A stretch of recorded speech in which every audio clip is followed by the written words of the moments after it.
It's the morning after and I'm still buzzing. Yesterday I watched the game as a fan and I made a video on my raw emotions after the game. So if you want to go and check that out, it's on my channel. I will link it at the end of this video. But today I watched the game again as an analyst. I wanted to see how Eddie Howe tactically broke down Arne Slot and Liverpool, and the attention to detail in Newcastle United's performance yesterday was phenomenal. So we're going to be breaking it all down, but I wanted to start by speaking about Eddie Howe, because in the wider media, he's not getting the credit he deserves. He's won Newcastle United their first trophy in 70 years. He beat Arsenal, Chelsea, Forest and Liverpool on the way to that final.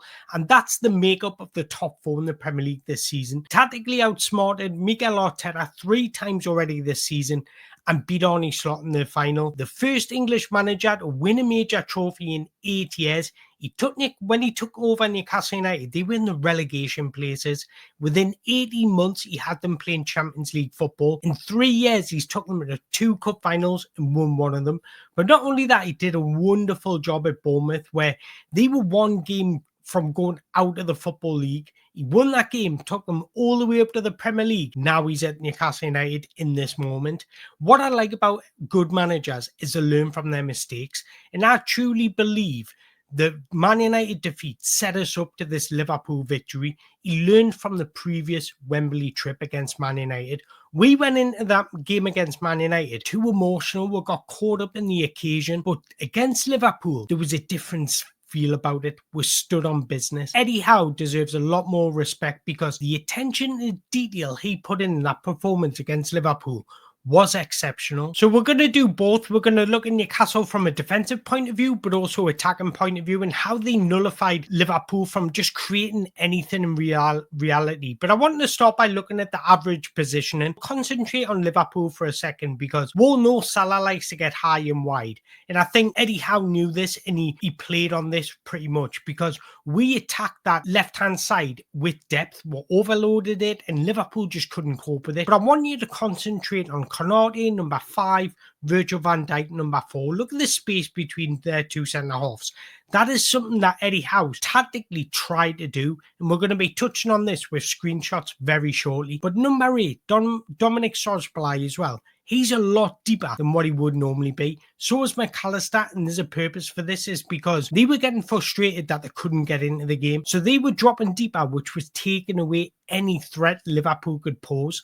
And then if you look at Newcastle United shape, the key thing in this is how deep Joe Linton is. He's a lot deeper than number 8. Sandro Tonali, and I think this was a tactic because he wanted to overload and double up on Salah on that left-hand side. And again, this is something that we're going to prove and touch upon very shortly. But I just thought the layout and the average positioning of both teams told the story, because there was gaps in Liverpool's defence, and Newcastle looked very, very compact and solid. And that's clearly what you see in these images. Now, I want to touch upon Liverpool and their struggles and look at it from their perspective as well. And their trouble was the profile of Kwanzaa. Not about if he's a good player or a bad player. He's actually a really good centre-back, but the profile of him playing at right-back really affected Salah's game, because when you play a centre-back at right-back, the natural thing you're going to do is revert to a back 3 in possession, push your left back high and wide, which would be Andy Robertson supporting the attack, and you want your right winger to drop in and not attack as much as what your left winger would. Now, Salah's not that type of player. So Salah was isolated high and wide, and he was getting nobody that was overlapping or underlapping. So naturally,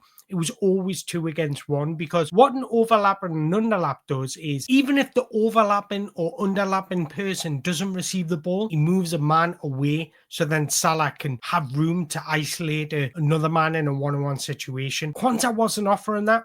So without a natural right back playing at right back, then you really are troubled for getting your right winger involved in the game. And you can really see it in this image. I mean, Kwanzaa should be a lot more wider, stretching the pitch in order to receive the ball to feet, and then he can play it to Salah and look to overlap him. But he's a lot more central. His position's a lot awkward for Liverpool to facilitate attacks with. And if the ball does reach Salah, he's got 1, 2, 3 people closing him down, and Kwanzaa would always hold his shape. And because Kwanzaa was always holding his shape, naturally Mo Salah had to provide the width. What Mo Salah is really good at is exploiting the inside channels when there's space to do so. He couldn't do that yesterday because he had to be the one hugging the touchline, and when he receives the ball to feet, there's always double up on them, and that was the trouble for Liverpool yesterday. Newcastle's game plan was absolutely fantastic. It was to press, be aggressive, not allow Liverpool any options in possession, and they went to a man-to-man press very, very early in the game, and they've almost suffocated Liverpool into their own defensive third, so they didn't allow Liverpool any respite in possession. And we're going to be looking at images to prove this, because it was sensational stuff from Newcastle United. The hunger, the fight, the aggression, the willingness to get into shape was phenomenal. This is the opening 10 minutes of the game when Kwanzaa had the ball at right back. Look at Dominic Szoboszlai. He's telling them just to get it out. We don't want to play in here, because look at the amount of press, the aggression Newcastle were putting on Liverpool. It was a man-to-man press. They were keen, they were hungry, they were aggressive.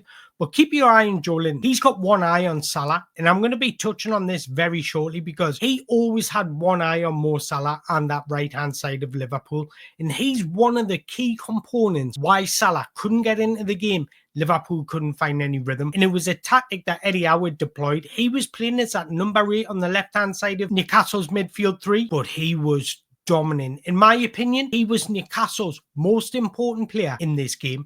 So if we move it on a little bit, I want to touch upon our pressing shape. So we're pressed in a 4-4-2 anywhere bar our own third. When Liverpool were in a build-up, as you can see, Newcastle are set up in a 4-4-2 shape, very compact, not allowing any space between the lines, always in a man-to-man press. And then once Liverpool, and if Liverpool managed to beat the press and get into our defensive third, we reverted to a 5-4-1 shape. So once we were defending in our own box, we adjusted our system into a back 5. I just thought that was so clever from Eddie Howe. Because the problem with this is, if you revert to a back 5 too early, there's space in the midfield where Liverpool can find pockets of space and just move the ball around us. But considering we were defending higher up the pitch in a 4-4-2, it just disabled any space that Liverpool could play through. So it forced them to go long. Once he went long, we reverted to a back 5, whether that be Murphy tucking around, whether that be Harvey Barnes tucking around, or Joelinton sitting in the back 4. So it was absolutely genius how we just adjusted our defensive shape depending on the scenario. And I mentioned Joelinton. He was our most important player yesterday. He might not have been our best player in possession, but he was our most important player out of possession. Now, I want to go back to this image. Look at him. He's alert to the longer ball. Now, that was a trigger. Whenever Kwanzaa received possession, that was a trigger for Newcastle to press aggressively, because we knew we didn't have as much quality in possession as what Trent would have had. So he would have felt vulnerable. He would have felt a bit disjointed in possession, playing at right back, because he's not a natural right back. But look at Joelinton there. He had one eye on Mo Salah consistently throughout the shape. And again, doubling up on Mo Salah with Tino Livramento is Joelinton. We're moving on again, doubling up on Mo Salah with Tino Livramento is Joelinton. Move again, he's always alert. Look at Joelinton there. He's alert, picking up those second balls, fighting for those first-time balls. He was exceptional yesterday, and again, with aggression. He's tackling hard, he's getting involved, he's breaking up play, he's anticipating play extremely well. Joelinton was phenomenal yesterday for Newcastle United out of possession. Then the beauty about Newcastle United yesterday, everyone won their individual battles. Newcastle were quality off the ball all over the pitch. I say there's an art of controlling games without the ball. Newcastle controlled that game from the first minute to the last minute, even out of possession. Liverpool had more possession, but Newcastle had more control. Look at this time. If they managed to beat the first and second line of press, Trippier's in sharp on the first ball, on his first touch. Liverpool just didn't have a second to breathe or think in possession. Now, I want to take you back to this, because this is in my preview, and I said this: you need to win your individual battles in order for you to win a game of football. The first thing I would be saying to Eddie Howe is, win your individual battles. This was my preview.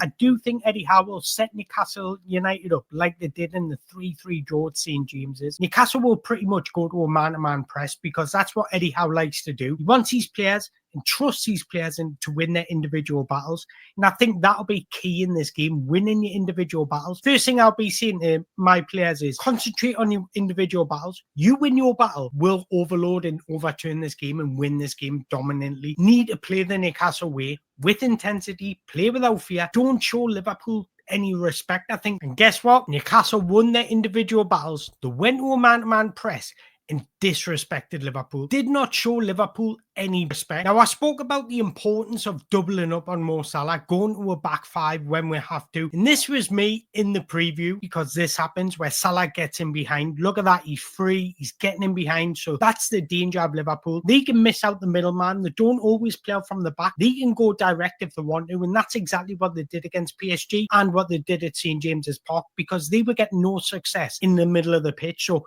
they started to go direct. So we need to be switched on about this. And with Lewis Hall being injured, Tino Livramento cannot be caught out of position. But I want to highlight Sandro Tonali here, because I mentioned earlier that Newcastle go to a man-to-man press. So look at Dan Burn. He's followed Darwin Núñez into this area. So ultimately, he's out of position. Now, what Sandro Tonali does here, it's elite awareness in football. Drops into the back four. So once Dan Burn gets back in the shape, we're defending in a back five. That is sensational stuff that goes unnoticed by Sandro Tonali. It means he's covering for his teammates when they're caught out of position. And I think this is what we're going to have to do with Salah. Either there's going to be two options, and it'll probably rotate throughout the game, where either Joe Linton drops into left back to double up with Tino Livramento against Salah. But if Joe Linton can't get back and facilitate, it's going to have to be Dan Burn coming across. If Dan Burn comes across, it's going to have to be Joe Linton going into that back four, or Sandro Tonali going into that back four. So that is exactly what happened on the day. Joe Linton doubling up on Mo Salah. If it's not Joe Linton, it's Dan Burn doubling up on Mo Salah, but one of them's got to cover. In the tactical nous and the understanding of each other's roles from Newcastle United against Liverpool is what I'm trying to point out here. Was sensational. Off the ball, we were so good. So I just thought from a defensive point of view, Newcastle United were absolutely phenomenal. You could have put anyone against us and they probably struggled to break us down. But they were from an attacking point of view as well. And I often talk about Isak's movement is his biggest quality. You love it how he just peels out wide. He's not always centrally and he just confuses the back line. This isn't peeling out wide, but what Harvey Barnes does brilliantly is comes inside. Harvey Barnes was causing a lot of trouble to Liverpool's backline by coming inside, allowing Isak to go outside, and it just confuses their backline, stretches their backline, and makes gaps that we can exploit. And that's exactly what's happening here. And if we move it on, Harvey Barnes picks up the ball. It's a great curving run from Isak. Harvey Barnes overhits the pass and Isak's forced a little bit out wide than he likes to, but the signs were there. Konate was getting pulled apart by our movement, and I want to break it down here because we all know Salah doesn't track back. He's got that license just to stay high and wide, just to cheat a little bit for Liverpool, because once they break, he's got the freedom of the pitch. But what we were doing brilliantly to cut out that break is having Joe Linton covering for Tino when Tino went forward. And this is one example when Tino went forward, because Mo Salah's not tracking back means Ryan Gravenberch has got to come out of his position to double up with Kwanzaa. But it also means Konate has got to come across. And that gap between Van Dijk and Konate is absolutely huge. That shouldn't be that big. And that allows Isak the freedom of Van Dijk, because if he creates a yard of separation from Van Dijk, he's got an opportunity to score. And this is exactly where Newcastle United's goal comes from, because movement kills in football. And I often say this. Tino Livramento plays the ball to Harvey Barnes and then continues his movement. That forces Konate to go out wide. So it opens up the space for Alexander Isak to be free inside the box, because once we make that delivery, Virgil van Dijk's got to commit, and that's exactly what happens. Look at Konate. He's going to close down Tino Livramento. He shouldn't have to do that in this position. He's getting pulled into positions where he feels uncomfortable and he shouldn't really be as a centre-half. It's 3 against 2 in that little bracket of space for Liverpool. Newcastle United should not be getting a cross in, but we do. Murphy nods it down, and then Alexander Isak finishes with the first-time strike. That is attention to detail at its finest, because Eddie Howe knew to exploit that left-hand side. He wanted to create overloads on that left-hand side, because it does one or two things. You create an overload and you get in on goal, or you pull Liverpool's defenders out of their position to free up somebody elsewhere. That is exactly what was happening continuously throughout the 90 minutes. So Eddie Howe's probably looked at that and thought, there's a way we can get around Liverpool here. There's a way we can impact their shape. And that's what you want to do as a team. You want your shape in and out of possession to nullify and impact the opposition's shape. And Arne Slot didn't have any answers. That's the brute reality.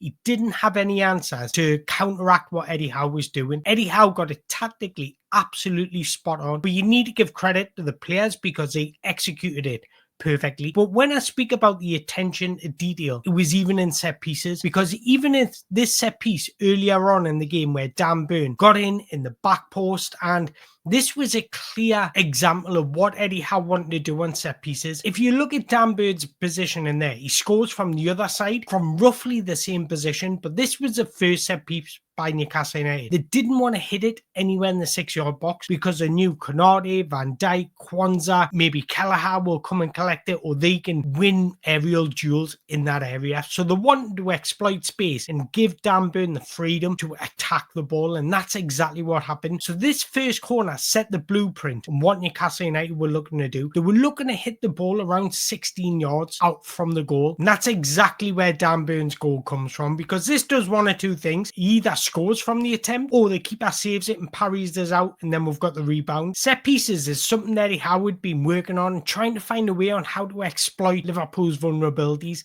and that's exactly it, because Liverpool compact the box area. It's kind of like zonal marking. The 6-yard box, they want to keep it, they want their big fellas to be in there. By having Dan Burn out of there means McAllister was marking them, and I bet you, I would say 10 times out of 10, you favour Dan Burn. I just thought tactically, aggression, tenacity, Newcastle were just far superior on the day than Liverpool. Every single player to a man was phenomenal. Eddie Howe was phenomenal. The coaching staff, the analysts, the players, every single body involved with Newcastle United done their job yesterday. It was excellent, excellent stuff. And I want to leave you with one last thing, because I know it'll put a smile on your face, because it certainly put a smile on my face. So just want to leave you with this.